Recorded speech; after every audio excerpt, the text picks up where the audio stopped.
You are the best employee your own prison has ever had. You work 24 hours a day, no days off, no complaints, no union. Your shift never ends. You anticipate problems that don't exist. Rehearse tragedies that never happen. Create enemies in every conversation you haven't had yet. You set up internal courts where you are simultaneously the defendant, the prosecutor, and the judge. And you do it all for free, with total dedication, as if your life depended on it. But here's what no one tells you. It really does depend on it, just not in the way you think. While you're busy fighting imaginary wars in your head, predicting rejections, rehearsing failures, anticipating catastrophes, creating high-definition scripts of humiliation, something very real is happening around you. You've become the perfect citizen, too anxious to question, too busy to resist, too tired to realize you're being used. There's an entire industry built on your infinite capacity to suffer for things that don't exist. Every worry you anticipate is worth money. Every catastrophic scenario you create generates profit. Every sleepless night spent imagining future problems fuels an economy that depends on your anxiety to survive. The brutal truth is that you weren't taught to create problems by accident. You were trained, conditioned, surgically molded into your own tormentor because someone who tortures themselves has no energy left to question those who really should be questioned. No strength left to resist what really should be resisted. You suffer for nothing, but that nothing sustains everything.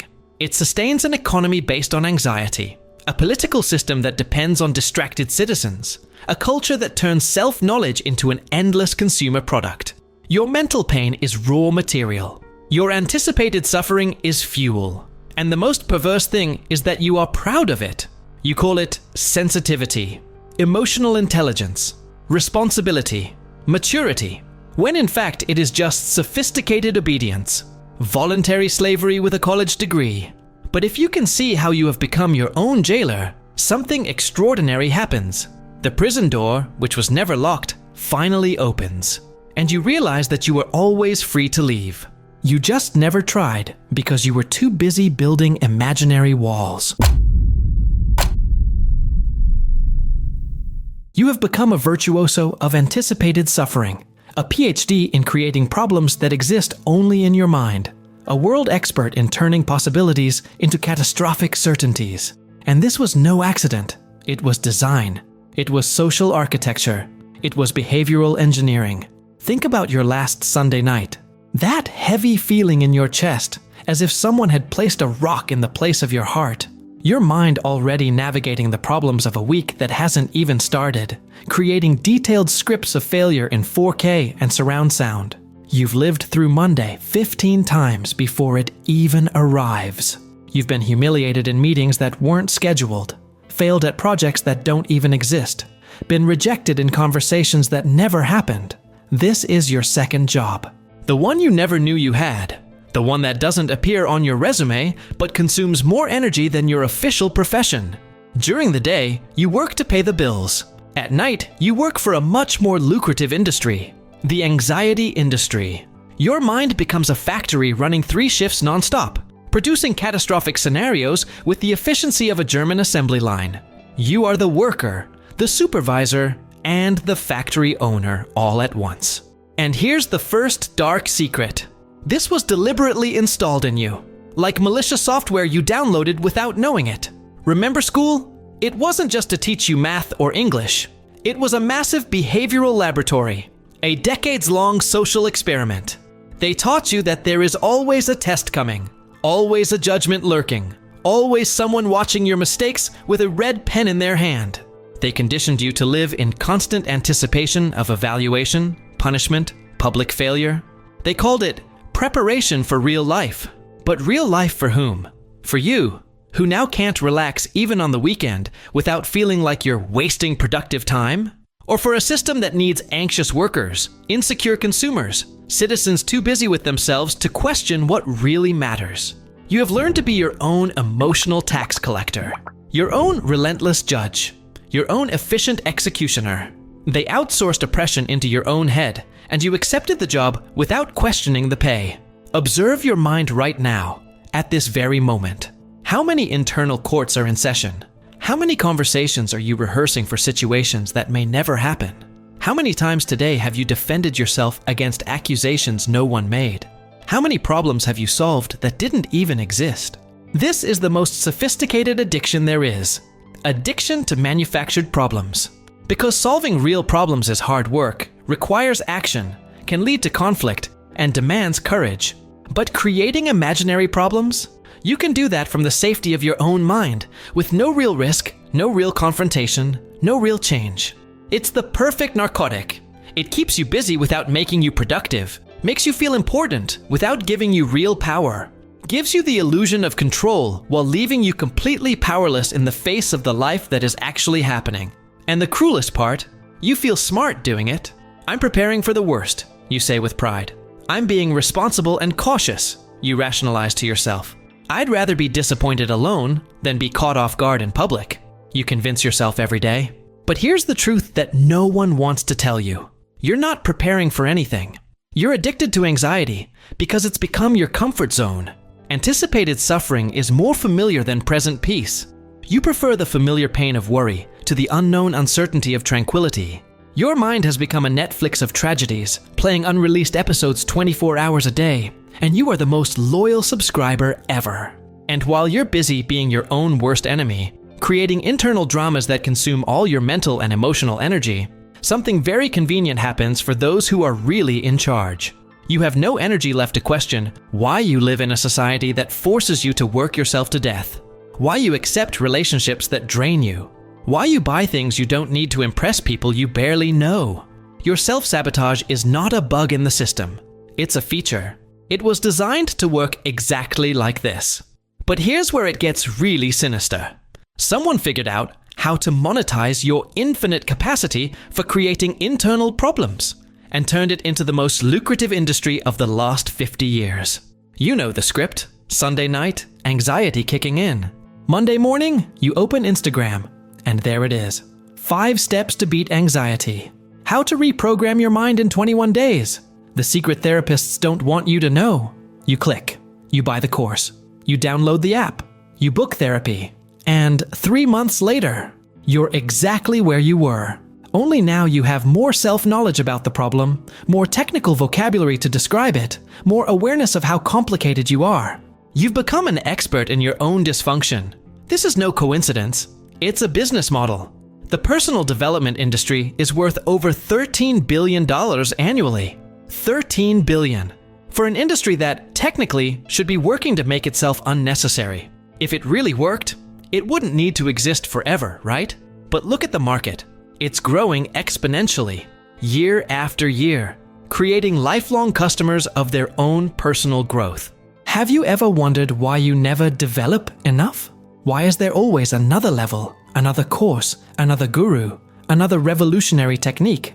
Why, after years of studying anxiety, are you still anxious, only now in a more sophisticated way? Because you have become a professional consumer of solutions to problems that the industry itself helps perpetuate. Here's the paradox. You go to therapy talking about a real problem, say, dissatisfaction at work. 6 months later, you leave knowing you have imposter syndrome, generational trauma, limiting patterns, and sabotaging beliefs. The original problem hasn't been solved, but now you have 15 new names for aspects of it you didn't even know existed. You leave more cultured, more self-aware, and significantly more dependent on professional help. You've become an archaeologist of your own psyche, digging up trauma full-time, discovering new flaws with each session. And here's the part no one mentions. The more you understand about your psychological problems, the less you act in the real world. You've become so busy fixing the inside that you've forgotten to live on the outside. You've outsourced your capacity for action to experts who explain to you why you don't act. The pharmacology of anxiety is even more brutal. 1 in 6 people in the United States takes psychiatric medication. 1 in 6. For chemical imbalances that, interestingly, only began to be diagnosed en masse after the drugs to treat them were invented. Do you know what the #1 symptom of antidepressant withdrawal is? Anxiety. And what is the most common treatment for withdrawal anxiety? More antidepressants. It's a perfect cycle. The cure is addictive to the disease it supposedly treats. But the most sophisticated are the modern gurus. They don't sell religion. They sell science disguised as spirituality, neuroplasticity, vibrational frequencies, quantum reprogramming of the subconscious.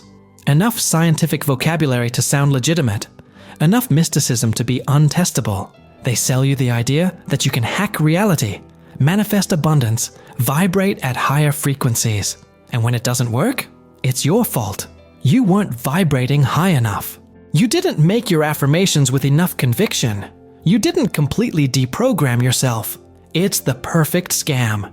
They promise absolute power, deliver total dependence, and then blame the customer for their failure. Notice the pattern. All these solution sellers need you to stay broken, so you keep buying. A therapist who actually heals you loses a client. A guru who actually liberates you loses a follower. An antidepressant that actually works loses a dependent. That's why the solution is always almost there. You just need a few more sessions, a few more months of medication, one more advanced course. There's always something deeper to discover, something more subtle to heal, some more ancient trauma to resolve.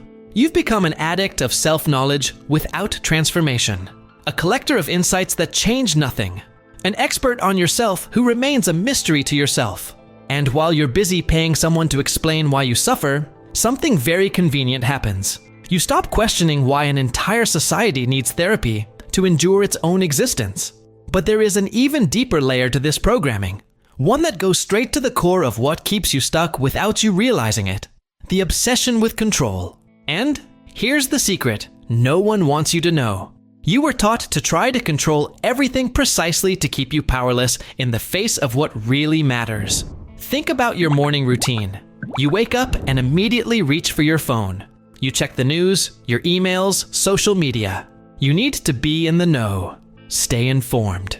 Be in control. But look at what really happens. You wake up at peace, and within 5 minutes, you're anxious about things that happened on the other side of the world. Problems of people you've never met. Crises you can't influence or solve. This is no coincidence. It's strategy. You have been convinced that you should have an opinion on everything, control over every aspect of your life, total predictability of the future. You have been sold the fantasy that anxiety is a sign of responsibility, that worrying about everything is mature, that anticipating problems is intelligent. But here is the brutal truth. The more you try to control, the less control you have. And that is exactly what they want. See the paradox? You spend mental energy trying to control other people's opinions of you, but you don't even control your own thoughts. You obsessively worry about your financial future, but you can't stop buying things you don't need.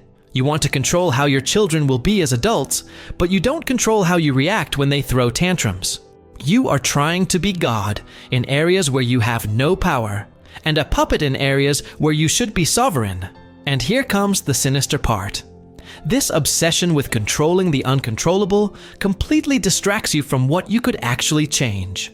While you're busy trying to predict the financial market for the next 10 years, you passively accept working at a job you hate.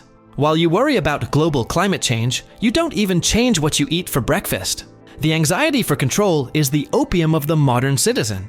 It makes you feel important and responsible while keeping you completely powerless. Observe how it works in practice. You wake up stressed about national politics, something over which you have zero real influence. You spend the day checking the news, arguing on social media, getting indignant about decisions made by people who don't even know you exist. You come home exhausted from caring about the world, but you didn't have the energy to change anything in your own life. It's the perfect couch activism. All the anxiety of social responsibility, no real action. All the stress of making a difference, zero difference made. And the information industry has figured out how to monetize this. Every notification you receive is designed to trigger your compulsion for control. Urgent. You need to know. This will affect your future. They've turned your neurotic need to be in control into clicks, views, engagement. You've become addicted to useless information disguised as necessary. A compulsive consumer of problems you can't solve, sold to you as civic awareness. But let's go deeper. Where does this obsession with control come from? From the fundamental lie you were taught as a child, that you are responsible for results you cannot control. At school, you were told that if you studied hard, you would be successful. Lie. Success depends on economics, networking, luck, timing, politics, 1,000 variables beyond your control. But they sold you the illusion that it was just a matter of personal effort. At work, you are told that if you dedicate yourself, you will be promoted. Lie. Promotion depends on internal politics, the company's budget, your boss's mood, the economic climate. But they sell you the illusion that it is pure meritocracy. In love, you were told that if you are a good person, you will be loved. That's a lie. Love depends on chemistry, compatibility, timing, the other person's personal history, 1,000 factors that you cannot control. But they sold you the illusion that it's just a matter of being worthy. They made you responsible for random results and then sold you anxiety as a solution to randomness. They told you that if you worry enough, plan enough, try hard enough, you will control the uncontrollable. And when you don't succeed, because it's impossible, it's your fault. You didn't try hard enough, you didn't plan right, you didn't worry about the right things. It's the perfect social gaslighting. They make you feel responsible for things beyond your control and then sell you products to improve your control. Productivity courses, planning apps, manifestation techniques, therapies to take responsibility for your own life. You've become a hamster on a wheel, running faster and faster to try to control a wheel that spins by forces completely beyond your reach. And while you're exhausted trying to be the director of a movie where you're just a supporting actor, something very convenient happens. You don't have the energy to question who's really running the show.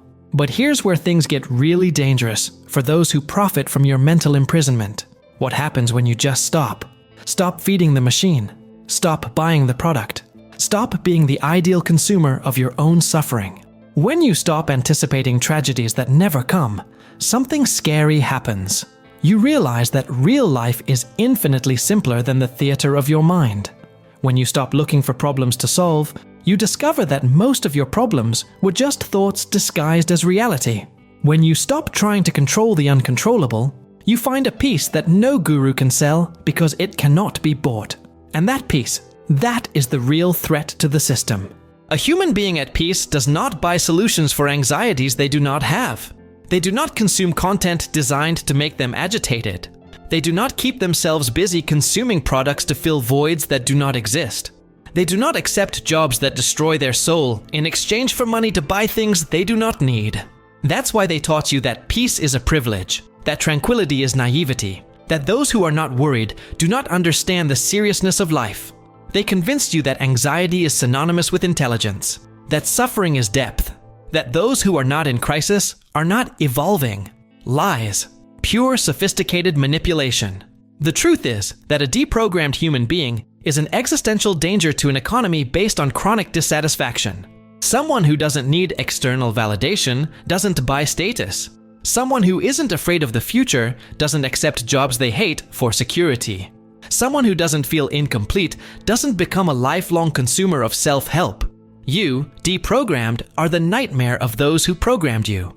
That's why, when you start to wake up, the system's first reaction is to offer you more products to manage your awakening. Meditation has become a monthly subscription app. Minimalism has become an aesthetic for influencers to sell courses. Spirituality has become a niche market with quantum coaches. They have even turned your quest for freedom into yet another form of dependence. But here's what really scares those who profit from your imprisonment. When you stop creating imaginary problems, you have energy left over to see the real ones. And the real problems always point to who is really in control. When you're not busy worrying about imaginary rejections, you realize that you're being rejected by an economic system that treats you as disposable. When you stop anticipating personal failure, you see that you have been inserted into a system where the failure of the majority is necessary for the success of the few. When you stop blaming yourself for not manifesting abundance, you understand that artificial scarcity is what keeps the game going. Your personal liberation inevitably leads you to political consciousness.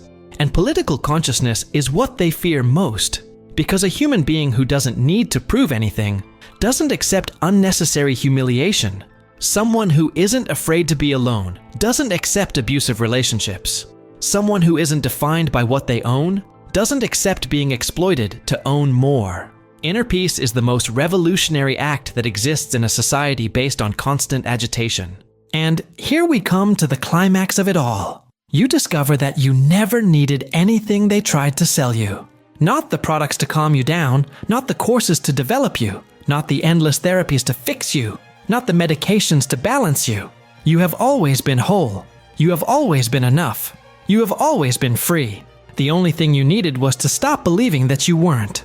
Your pain has always been a product. Your anxiety has always been a commodity. Your suffering has always been raw material for an industry that depends on you feeling broken in order to keep selling fixes. When you stop buying, they stop producing. When you stop consuming solutions, you discover that there never was a problem. When you stop looking for answers, you realize there was never a real question. And then something extraordinary happens. You live. You simply live. No narrative, no drama, no need to justify your existence through sophisticated suffering. You become what you always were before they learned to convince you otherwise. A present, whole human being, free to act in the real world instead of reacting to imaginary problems created to keep you too busy to live. And that is the only revolution that really matters. The revolution of simply stopping participating in your own oppression. Because in the end, the prison door was never locked. You were just too busy creating problems to try to open it. If you've made it this far, you've already taken a step beyond most people. You're subscribed to the channel, you watch the videos, you reflect on every idea. Now the question is, how far do you want to take this? If you want to take the next step and truly apply this knowledge to your life, the White Rabbit Codes is ready for you. The link is in the pinned comment. Remember, success is a decision. The choice is yours. Count on me and follow the White Rabbit.